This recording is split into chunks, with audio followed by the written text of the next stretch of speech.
Dito tayo somewhere in Parañaque. Isang subdivision sa Parañaque. Meron tayong ongoing na installation. 12 kilowatt SNA yung ginamit natin.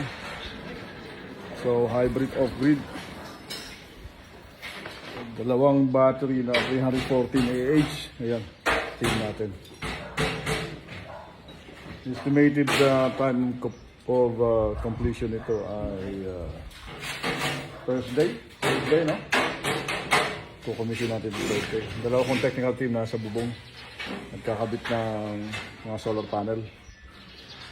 For the meantime, ang unang solar panels nito ay 18 pieces ng 580 watts bifacial.